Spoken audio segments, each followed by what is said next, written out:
नमस्कार किसान भाइयों, यदि आपको सब्जी वर्गीय फसलों से रिकॉर्ड तोड़ उत्पादन लेना है, अधिक मुनाफा कमाना है, तो हमें सब्जी वर्गीय फसलों की जो नर्सरी होती है उसको अच्छी तरीके से वैज्ञानिक तरीके से तैयार करना होता है। यदि आप परंपरागत विधि को छोड़कर वैज्ञानिक तरीके से नर्सरी तैयार करेंगे, स्वस्थ पौधे बनाएंगे और रोग मुक्त पौधे तैयार करेंगे, तो आपकी जो फसल है वो रोग मुक्त रहेगी, क्योंकि नर्सरी से ही हमारी फसल का उत्पादन निर्भर करता है। यदि हमने नर्सरी सही तरीके से बना ली तो हमारी फसल का उत्पादन अच्छा आता है और उस फसल में रोग नहीं आते और हमारी लागत कम रहती है, मुनाफा ज़्यादा होता है। तो किसान साथियों, आज की इस वीडियो में हम बात करेंगे कि परंपरागत विधि को छोड़कर हम अपने घर पर किस तरीके से नर्सरी तैयार करें, कौन सी विधि से नर्सरी तैयार करें जिससे कि हमारी फसल में रोग और बीमारियां बहुत कम आएँ और ना के बराबर रोग बीमारियां और हमारी लागत है वो बहुत कम रहे। उसके बाद हमें उत्पादन अच्छा मिले, हमारा जो मुनाफा है वो शानदार हो। तो आप इस वीडियो को पूरा देखें, क्योंकि आज के इस वीडियो में मैं आपको प्रैक्टिकली जानकारी देने वाला हूं। यदि आपने यह वीडियो पूरा देखा तो निश्चित मानिए 100% गारंटी से बोल रहा हूं भाई, यदि आप यह वीडियो देखकर नर्सरी तैयार करेंगे तो आपकी नर्सरी में 100% जर्मिनेशन आएगा। उसी के साथ साथ आपकी जो नर्सरी है वो स्वस्थ रहेगी और आपकी नर्सरी मात्र 15 से 20 दिन में तैयार हो जाएगी ट्रांसप्लांटिंग के लिए। और किसान साथियों, आप जल्द से जल्द उस फसल से उत्पादन भी लेने लगेंगे। तो वीडियो को पूरा देखें और अभी तक आपने चैनल को सब्सक्राइब नहीं किया तो भैया चैनल सब्सक्राइब जरूर करें, क्योंकि खेतीबाड़ी से जुड़ी हुई हर एक जानकारी इस चैनल पर आपको मिलती है। तो आप चैनल सब्सक्राइब कर लें, घंटी वाले आइकन को दबा लें, जिससे कि आने वाले वीडियो का नोटिफिकेशन आपको मिले और आप उसका लाभ ले सकें। मैं हूं निखिल रजक, स्वागत करता हूँ आपका आपके पसंदीदा यूट्यूब चैनल खेत किसान और गाँव में। किसान भाइयों, जब हम बेल वर्गीय फसलों की खेती करते हैं जिसमें कि तरबूज है, खरबूज है, खीरा है, कद्दू है या फिर लौकी है, करेला है, इन फसलों के जो सीड हैं वो सीधे हम अपने खेत में लगाते हैं, लेकिन इनका जो जर्मिनेशन है वो 60 से 70% तक ही हो पाता है। और इन फसलों के जो सीड हैं वो बहुत महंगे होते हैं, जिसके कारण हमारी जो लागत है वो बढ़ जाती है और गैप टाइम होने के कारण हमारे खेत में प्लांट पॉपुलेशन की संख्या कम हो जाती है और इसके कारण हमारा जो उत्पादन है वो 30 से 40% तक डाउन हो जाता है और हमें घाटा होता है। तो जब हम सब्जी वर्गीय फसलों की खेती करते हैं तो सबसे इम्पोर्टेंट पॉइंट होता है कि हम नर्सरी कब बनाएं, कैसे बनाएं, किस विधि से बनाएं, जिससे कि हमें 100% जर्मिनेशन मिले, हमारे खेत में प्लांट पॉपुलेशन संख्या शानदार हो और हमें उत्पादन ज़्यादा मिले। तो जब आप कोई भी सब्जी वर्गीय फसल की खेती कर रहे हो, टमाटर है, बैगन है, मिर्च है, शिमला मिर्च है या फिर कद्दू है, करेला है, भिंडी है, खीरा है, तरबूज है, खरबूज है, तो इन सभी फसलों की नर्सरी आप अपने घर पर आसानी से तैयार कर सकते हैं। परंपरागत विधि में जो बेड बनाकर नर्सरी तैयार की जाती है उसकी बात पहले आती है, लेकिन हम उसमें देखते हैं कि कहीं ना कहीं डंपिंग ऑफ की समस्या आती है, कलर रोड की समस्या आती है, जर्मिनेशन भी बहुत कम होता है और जब हम उस पौधे को निकाल कर अपने खेत में ट्रांसप्लांट कराने के लिए जाते हैं तब भी हमारे पौधे जो हैं वो 30 से 40% तक खराब हो जाते हैं, क्योंकि जब हम पौधे को उस नर्सरी में से निकालते हैं तो उसकी जो जड़ें होती हैं वो टूट जाती हैं, जिसके कारण बहुत कम पौधे सरवाइव कर पाते हैं और बहुत से पौधे मर जाते हैं। तो किसान भाइयों, आज की इस वीडियो में हम बात कर रहे हैं जो बेड पद्धति से नर्सरी तैयार करते हैं उस पद्धति को छोड़कर हम प्रो ट्रे में यदि नर्सरी तैयार करेंगे तो काफ़ी शानदार आपके जो पौधे हैं वो तैयार होंगे, रोग मुक्त रहेंगे। तो जब प्रो ट्रे में नर्सरी तैयार करने की बात आती है तो किसान भाइयों के मन में बहुत से डाउट होते हैं, बहुत से प्रश्न होते हैं कि हमें किस तरीके की जो प्रो ट्रे है वो खरीदने चाहिए, कितने होल वाली प्रो ट्रे लेना चाहिए। तो किसान भाइयों, यदि आप प्रो ट्रे में नर्सरी तैयार कर रहे हैं जैसे कि मिर्च है, टमाटर है, बैगन है और शिमला मिर्च है, तो आप 104 खंड वाली जो प्रो ट्रे आती है उसका यूज कर सकते हैं। यदि आप बेल वर्गीय फसलों की नर्सरी तैयार कर रहे हैं तो उसमें भी आप इसी तरीके की प्रो ट्रे यूज कर सकते हैं। यदि आप गन्ने की नर्सरी तैयार कर रहे हैं तो 60 खंड वाली जो ट्रे आती है आप उसका यूज कर सकते हैं। 40 खंड वाली प्रो ट्रे आती है तो आप उसका भी यूज़ कर सकते हैं। सभी तरह की प्रो ट्रे में सभी तरह की फसलें आसानी से ग्रो हो जाती हैं। तो किसान भाइयों, आप किसी भी तरह की प्रो ट्रे में किसी भी फसल की नर्सरी तैयार कर सकते हैं। अब बात आती है कि हमें प्रो ट्रे में जो मिक्सर मिलाना होता है, जो हमें खंड में जो मिक्सचर भरना होता है उसमें हमें क्या क्या लेना चाहिए, क्योंकि बहुत से किसान भाइयों के जो कमेंट्स हैं, जो प्रश्न होते हैं वो हैं कि हम कोकोपिट लें, क्या हम वर्मिंग कंपोस्ट लें, क्या हम वर्मीकोलाइट लें या हम पेडिकोलाइट लें। तो किसान साथियों, यदि आप सब्जी वर्गीय फसलों की नर्सरी तैयार कर रहे हैं और आप चाह रहे हैं कि हमारी जो नर्सरी है वो कम खर्च में तैयार हो जाए, अच्छे से ग्रोथ करे, जर्मिनेशन अच्छा आए, तो किसान साथियों मैं आपको सजेस्ट करूंगा कि आप कोकोपीट का यूज करें। और कोकोपीट के साथ में आपको वर्मिंग कंपोस्ट लेना है या फिर आप अच्छी कंपोस्ट खाद का भी यूज कर सकते हैं। यदि हम बात करें कि यह डोज कितना रखना है, कैसे हमें यह कॉम्बिनेशन बनाना है, तो किसान साथियों 5 केजी कोकोपीट में आपको 2 से 2.5 केजी वर्मिंग कंपोस्ट या फिर कंपोस्ट खाद को मिलाकर अच्छे से मिक्सचर बना लेना है। और मिक्सचर बनाने के बाद में आपको प्रो ट्रे को भरना है। लेकिन किसान साथियों कोकोपीट की बात करें तो कोकोपीट 2 तरीके का आता है। सबसे पहले तो यह केक फॉर्म में आता है, जिस बिस्किट की तरह आता है। तो यदि आप बिस्किट वाला कोकोपीट ले रहे हैं तो वहाँ पर आपको इस तरीके का, यदि आप कोकोपीट ले रहे हैं तो किसान साथियों इसको सबसे पहले आपको कोकोपीट को पानी में डालना है। पानी अच्छी तरीके से इसमें भर देना है, पूरी तरीके से इसको डुबो देना है पानी में। पानी अच्छा यह पी लेगा। पानी पीने के बाद में इसको 8 से 12 घंटे या 24 घंटे बाद आप इसको निकाल लें। और निकालने के बाद में इसको थोड़ा सा प्रेस करेंगे तो किसान साथियों इसमें से जो पानी है वो निकल जाएगा। और फिर इसको आप एक साइड में रख दें। इसी में फिर आपको वर्मिंग कंपोस्ट मिलाना है या कंपोस्ट खाद है तो उसको अच्छी से साफ तरीके से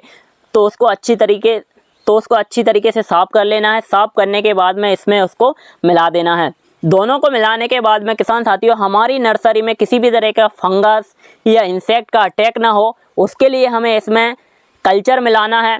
कल्चर में आप बेवेरिया बेसियाना, मेटारिज्म एनासोप्ली, ट्राइकोडर्मा, सूडोमोनास, इनके जो कल्चर होते हैं उनको आप पानी में पहले घोल लें, कल्चर बना लें। और किसान साथियों इसी जो हम कॉम्बिनेशन बना रहे हैं, जो मिक्सचर बना रहे हैं, उसमें आप इसको थोड़ा सा छिड़क दें। और छिड़कने के बाद में इसको अच्छे से मिला दें।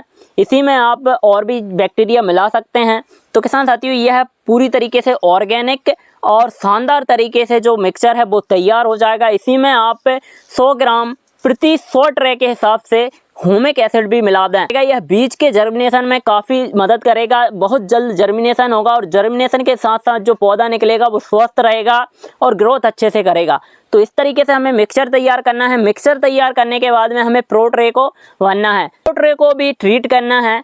प्रो ट्रे को हम इसी कल्चर में एक बार डुबा दें और निकाल कर फिर हम इस मिक्सचर को उस प्रो ट्रे में भरें।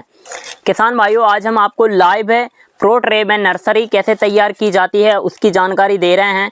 सबसे पहले हमने बात की कोकोपीट की। तो इस तरीके का कोकोपीट हमें लेना है जो बिस्किट फॉर्म में आता है, केक फॉर्म में आता है। इसका हमें 5 केजी का केक मिलता है। तो इस तरीके का हमें कोकोपीट लेना है। यदि 5 केजी कोकोपीट में आप 100 ट्रे 104 खंड वाली आराम से भर सकते हैं। तो किसान साथियों 5 केजी आप यह कोकोपीट में 3 केजी कंपोस्ट खाद को भी मिला सकते हैं। कोकोपीट को पानी में गलाना है। पानी में हमें 1 से 2 दिन तक गला के रखना है। गलाने के बाद में हमें इसको निकालना है। निकालने के बाद में हमें इसको थोड़ा सा प्रेस करना है जिससे कि इसमें जो पानी है वो निकल जाए, ज़्यादा मॉइस्चर ना रहे। और हमें इस तरीके का मॉइस्चर बना के रखना है। जब हम इसको ट्रे में भरने जाएं तो हमारे जो हाथ हैं वो इस तरीके से गीले होने चाहिए, ज़्यादा पानी नहीं रहना चाहिए। तो इस तरीके से आप यह मिक्सचर तैयार कर लें जैसे कि हमने किया है।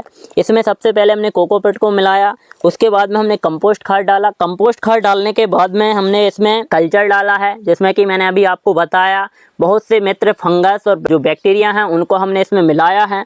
यह सब तरीके से अच्छे से मिलाने के बाद में इसमें हमने ह्यूमिक पोटेशियम डाला।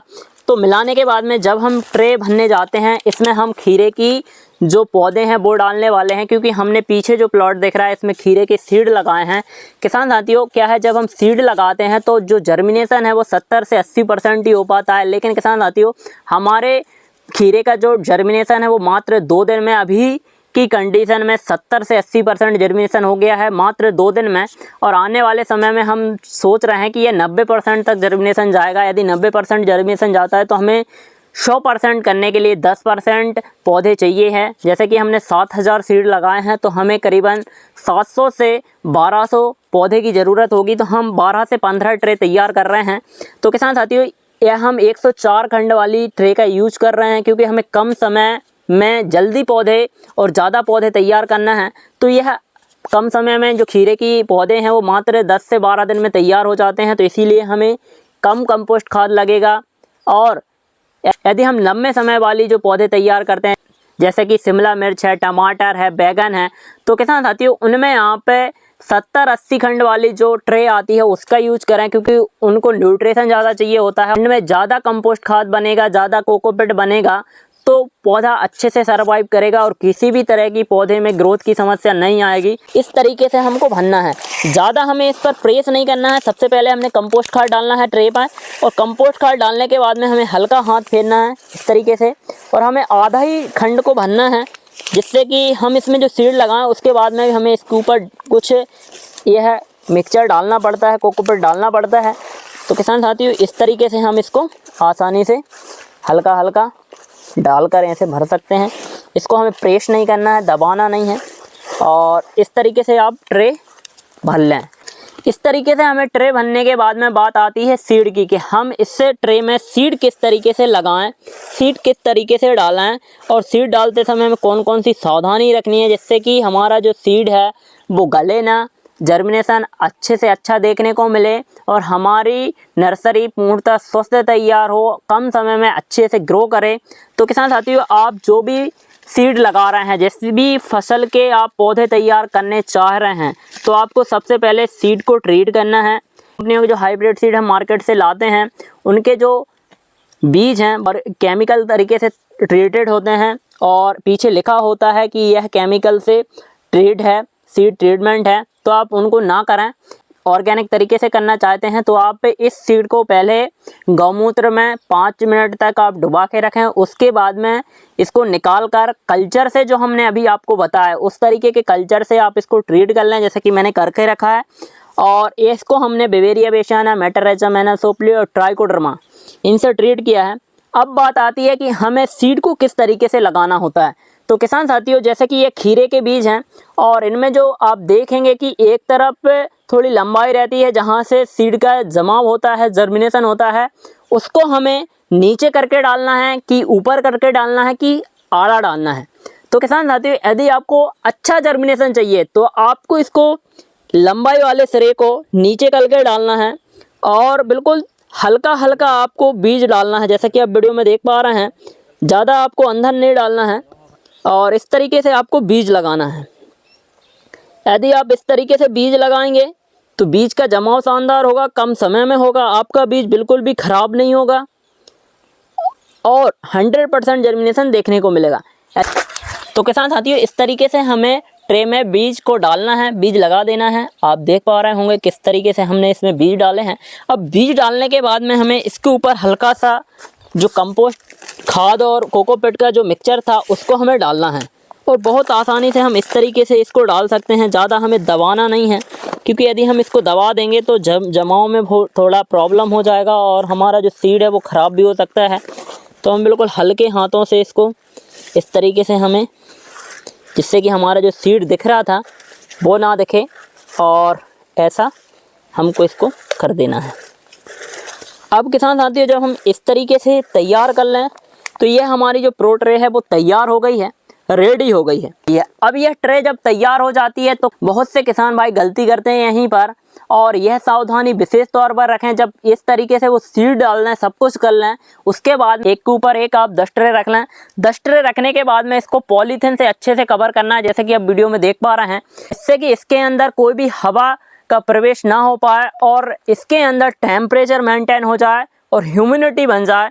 यदि इसमें ह्यूमिडिटी बनी रहेगी तो किसान साथियों, इसका जो जमाव है वो शानदार होगा, कम समय में होगा। किसान साथियों, बहुत से किसान भाइयों के कमेंट होते हैं कि हमें इसमें पानी कब देना है, क्या हम सीड लगाने के बाद में पानी दे सकते हैं। तो किसान साथियों, 2 से 3 दिन तक आप इसमें बिल्कुल पानी ना दें। यदि आप खीरे या बेल वर्गीय फसलें होती हैं के पौधे तैयार कर रहे हैं तो 2 दिन तक आप उसको पॉलीथिन में ढक के रखें। 2 दिन के बाद उनको निकालें और सिंगल सिंगल आप इसको रख दें, और हल्की छांव में रखें। या तो आप नेट सेट पे रख सकते हैं, या आप पेड़ के छांव में रख सकते हैं, जिसमें कि डायरेक्ट धूप इस ट्रे में ना लगे। और किसान साथियों, हल्का सुबह टाइम हमें पानी देना है, दोपहर में पानी देना है, शाम के समय हमें बिल्कुल पानी नहीं देना है, जिससे कि इसमें ह्यूमिडिटी और जो मॉइस्चर है वो मेंटेन रहे, और धीरे धीरे हमें पानी को बढ़ाते रहना है। तो इस तरीके से आप पौधे तैयार कर सकते हैं। बात आती है कि हम इसमें पानी किस तरीके से दें। तो किसान साथियों, आप जब ट्रे में पानी दें तो आप हजारा की सहायता से पानी दे सकते हैं, या फिर आप जो स्प्रे पंप होता है उससे पानी दे सकते हैं। जैसे यह 8 दिन का पौधा हो जाए, उसमें आपको 1 ग्राम प्रति लीटर पानी में मिलाकर ह्यूमिक एसिड का स्प्रे करना है। किसान साथियों, जैसे ही पौधा 10 से 12 दिन का होता है तो हमें इस पर एक ऑर्गेनिक इंसेक्टिसाइड पेस्टिसाइड कंट्रोल के लिए स्प्रे करना है, जिसमें कि आप मेटाराइजम एनासोप्ली बेवेरिया बेसियाना बेसिलस सबटिलिस का यूज कर सकते हैं। पंप में डालकर इस पर स्प्रे कर सकते हैं। अब बात आती है न्यूट्रिशन की कि हमें न्यूट्रिशन कब देना है। जब हम ह्यूमिक एसिड दें उसी के समय हम NPK 19-19 दे सकते हैं। यदि आप ऑर्गेनिक कर रहे हैं तो ऑर्गेनिक में बहुत से न्यूट्रिशन मार्केट में मिल जाते हैं, तो आपके पास यदि NPK है ऑर्गेनिक वाला है तो आप उसके यूज कर सकते हैं। यदि वो नहीं है तो आप जैवरसान बायो एंजाइम जो मीठा वाला जैवरसान होता है उसका स्प्रे कर सकते। 10 ml प्रति लीटर पानी में मिलाकर यदि स्प्रे करेंगे तो काफ़ी शानदार रिजल्ट आपको देखने को मिलेंगे। ऐसे पौधे तैयार होंगे, स्वस्थ पौधे तैयार होंगे और आपकी जो नर्सरी है वो 15 से 20 दिन में तैयार हो जाएगी और उसको आप ट्रांसप्लांट कराकर अच्छा खासा उत्पादन उस फसल से ले सकते हैं। किसान साथियों, वीडियो में दी गई जानकारी यदि आपको अच्छी लगी हो, वीडियो पसंद आया तो वीडियो को लाइक करें, अधिक से अधिक किसान साथियों तक शेयर करें, कमेंट करके बताएं कि वीडियो कैसा लगा। और चैनल पर नए हो और अभी तक आपने चैनल को सब्सक्राइब नहीं किया तो भैया चैनल सब्सक्राइब करें, घंटी वाले आइकन को दबाएं, जिससे कि आने वाले वीडियो का नोटिफिकेशन आपको मिले और आप उसका लाभ ले सकें। धन्यवाद, मिलते हैं नई वीडियो में। जब तक के लिए जय जवान जय किसान।